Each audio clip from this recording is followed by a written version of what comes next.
Ano yun? Ha? Mami, gising ka na. Mami, gising ka na.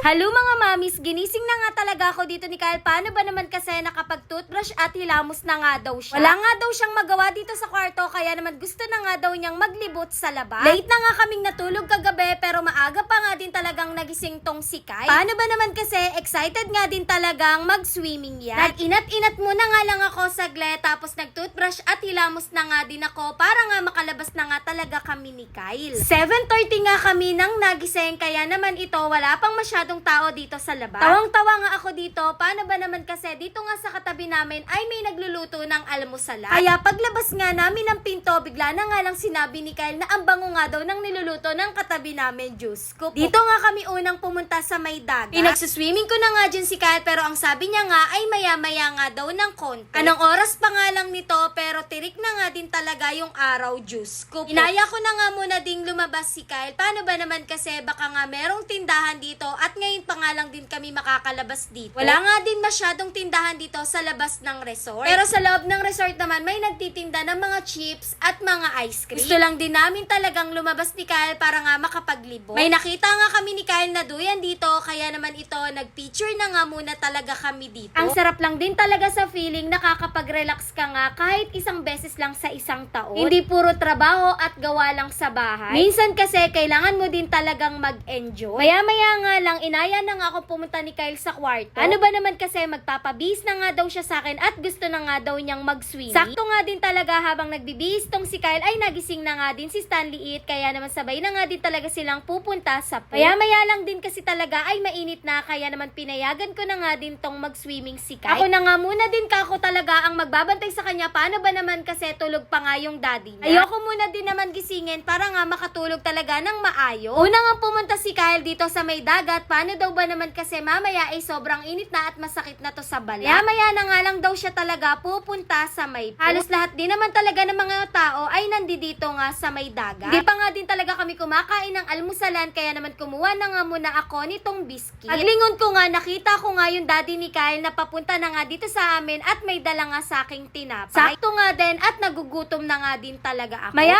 nga pumunta nga sa amin si Kyle at ayaw na nga lumusong sa may dagat. Paano daw ba naman kasi natakot nga siya dahil meron nga siyang ahas na malaki na nakita doon sa dagat. Kaya naman pinuntahan na nga kaagad ng daddy ni Kyle, tapos nung nakita nga nila pati nung mga nagsuswimming ay umalis. Tinawag na nga din nila yung lifeguard para nga daw makita din. Dahil meron nga din talagang nagbabantay dito, kaya naman ito tinignan na nga muna nila. Ayaw na nga dun ni Kyle, kaya naman ito inaya na nga talaga niya ako sa pool at binanlawan ko na nga muna siya dito. Ano ba naman kasi puro buhangin nga siya para nga pag pumunta siya sa pool ay malinis. Habang yung daddy nga ni Kyle nandoon pa nga din sa dagat at nakikiisyoso, Diyos ko po.